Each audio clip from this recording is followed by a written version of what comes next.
If you'd like to follow the process of turning a block of wood like this into a guitar like this, then you've come to the right place. And if you would like to see me give this guitar away, click subscribe, hit the bell.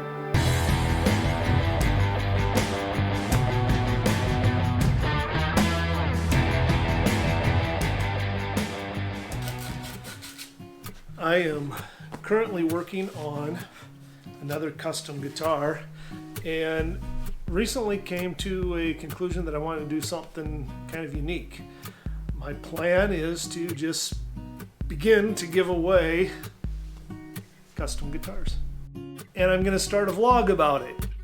Talking about the woods, talking about what I use for electronics, to the day that I get to give the guitar away to somebody who doesn't expect that it's coming.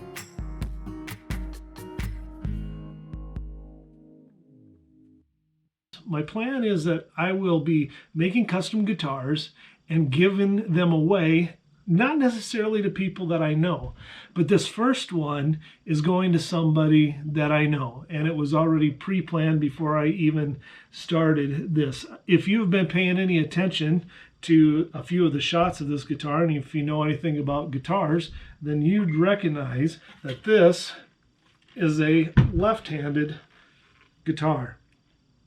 So it's being made specifically for a left-handed person. This one's going to go to just an incredibly wonderful young man that is going to college. He's going to college for pastoral ministry, and he's going to college for music ministry stuff. And so I wanted to make this guitar for him. And it also just so happens that he married my daughter this last July 18th. And so we really like Connor a lot. And so I started making this guitar before they got married, and some of the time he was even around here and he just didn't know it, that I was working on it. Or it's got a destination to where it's going to go. And it would be unfair to those of you watching if I were to just go throughout this whole thing with you thinking that I was going to give it to some random person. This one's going to somebody in particular. I didn't start off recording these builds because I wasn't planning on doing the vlog. So I did take some pictures. So the first thing, the general shape of the guitar. I always like thinking about what I'm going to build and what the shape of the guitar is going to be like. And I've done a few Telecasters. I like Telecasters ever since I was in high school. I had a huge surprise just a few months ago when my wife and I finally got to go through the Rock and Roll Hall of Fame. What I didn't realize was that I was going to come around the corner and I was going to see Leo Fender's 1949 prototype of the Telecaster. I'm kind of surprised, actually. I know some of you are going to think I'm a real dork, but I'm almost finding myself crying seeing some of these guitars. Leo Fender's prototype Telecaster from 1949. Unbelievable. Telecaster was introduced to the world in 1951.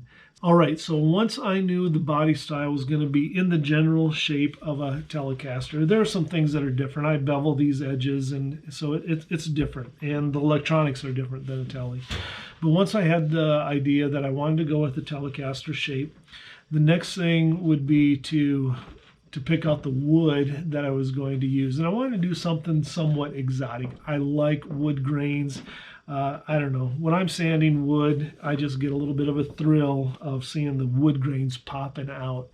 And so I get almost all of my wood from CW Hardwoods in T, South Dakota. Cameron is the owner, and he gets these beautiful exotic woods from all over the place. And a lot of times he'll even set certain ones aside for me to take a look at. Woods are interesting and they're beautiful because with a guitar, the woods do make a difference in the tonality as well. So the harder woods where the pores are tight, where the wood grains are close together, the brighter tones are magnified by a good hard wood. And then lower tones and mid-range tones, more porous wood, so like mahogany.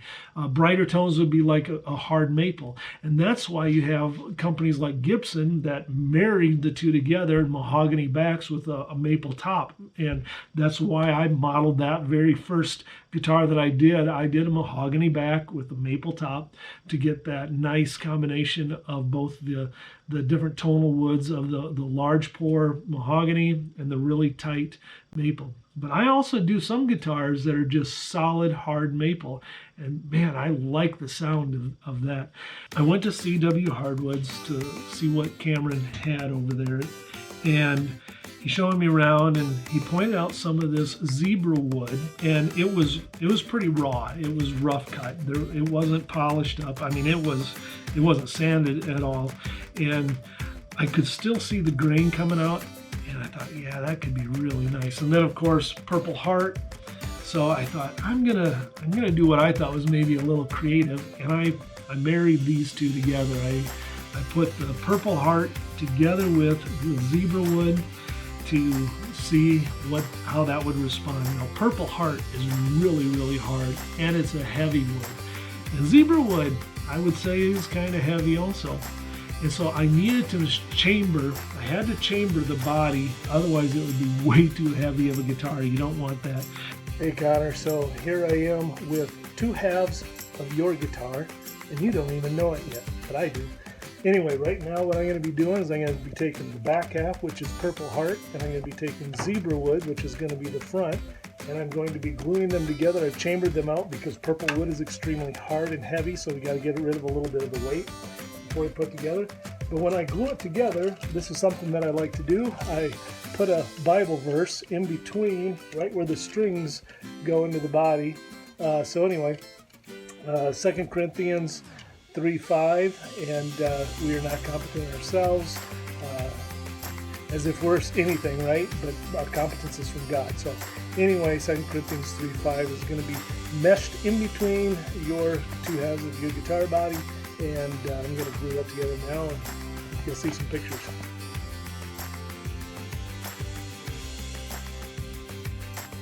Okay, so here it is with all the clamps on it. This will one day be the front of the guitar, and it's clamped all around. I will now leave it like that for the next 3 days so that the bond between the glue will not be able to break these two halves apart. Purple Heart under there and zebra wood on top. The glue that I use is right here.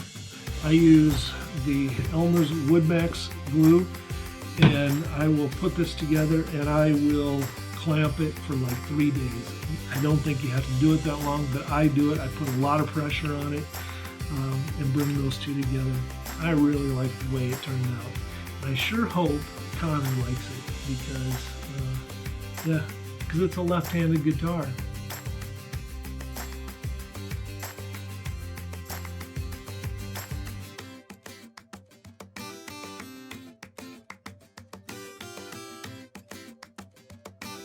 I'm just going to take a little more out of the pickup cavities to get rid of a little bit more weight and clean it up a little bit.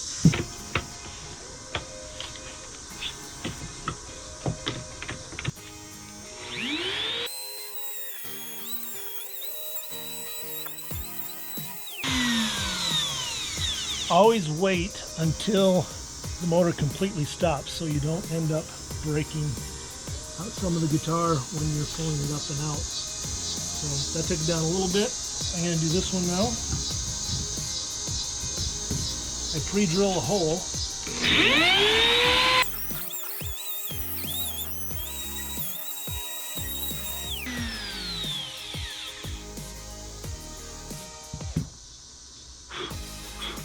Alright, now I'm going to pull out the bigger router. You always want to make sure that when you put the shaft in, that you put it down far enough to where it's supposed to be. There's typically a line marking it. This one's pretty scratched up, so I can't even see it anymore. Maybe about in there. But you want to have plenty of the shaft in there because you don't want this coming out of the router. There was one time where I did not have this properly seated and tightened in here. And I had a guitar that I had worked on for a long time. My bit came loose and it actually dug a hole through the back of my guitar and basically destroyed a whole lot of time and work. Get those safety glasses on and check the height here. You don't want to take off too much at one time, so I'm going to raise it up a little bit. If you try and take out too much, you'll end up taking out chunks. You can end up ruining your bit and things can jump. You can lose control of the router, stuff you don't want to do. So you just, you know what, be patient and take it in little progressive swaths. So.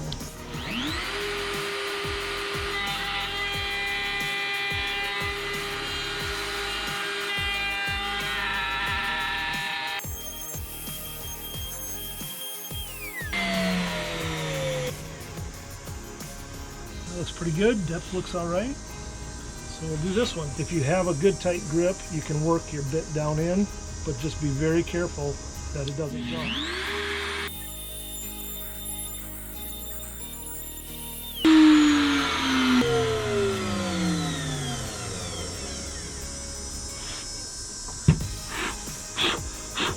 Now let's take a look at it in here.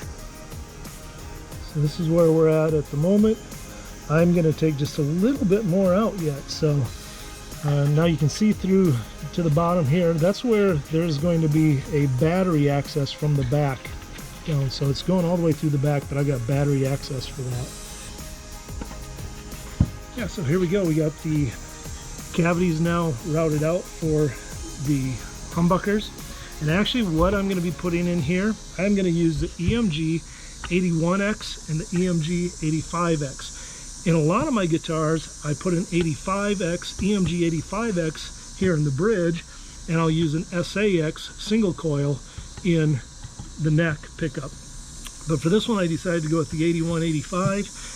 The EMG series, the 81, 85, SA, the X series, phenomenal. I am so pleased with those pickups. I try other ones, and I've got some other guitars with other pickups in it, and I love these pickups.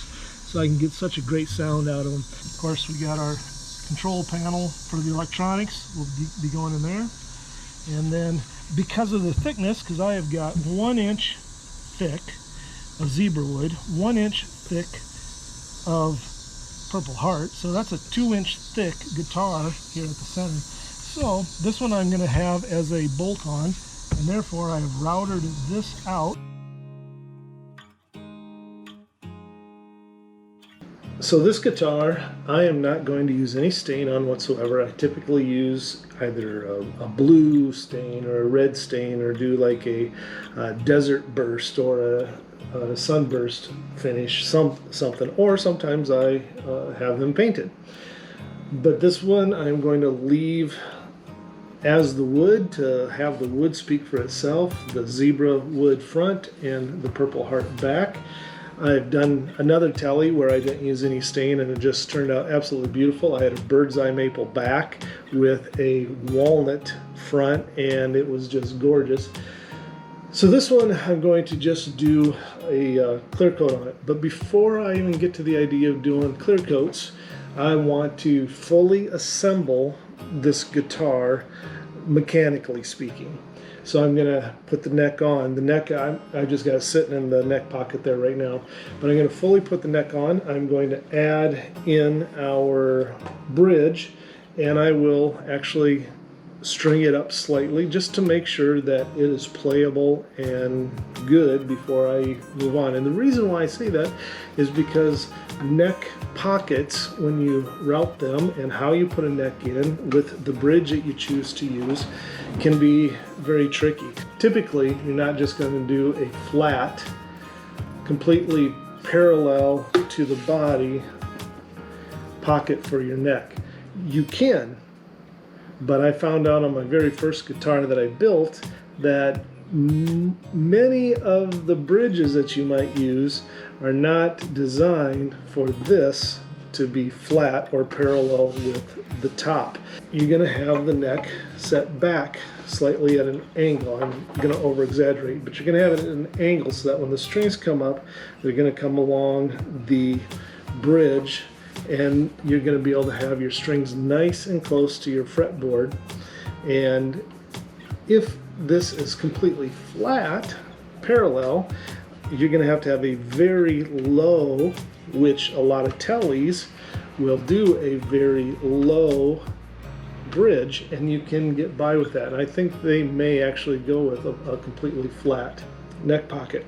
What I found is that if you want really good action, you just put your neck pocket at a slight angle. Now this one is only at about a 1.5 degree angle. Typically I do about a 3 degree angle, but I am not going to be using a T-bridge type bridge that I would use on some guitars. At least I don't think. I may change my mind here yet.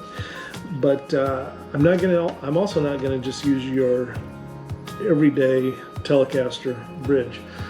So I'm going to need to have this at a little bit of an angle. But what I'm going to do today, next thing to do here, is to drill our holes for the neck to be attached to the body. And so a long time ago I cut out just a cardboard template that fits into this pocket like so, and that template should match up with a typical neck plate for the back. And if I just put that over the holes, I can see that it matches up there. So it also matches up with the holes on the back of the neck. When I put it here, it will match up with these holes. What I want to make sure to do is drill the holes on this side need to be bigger holes than the holes that are in the neck. And the reason for that is to get it to pull in good and tight. In order to get a tight seal between the guitar body and the neck, you need to have the holes in this big enough that the screw can slide through without having to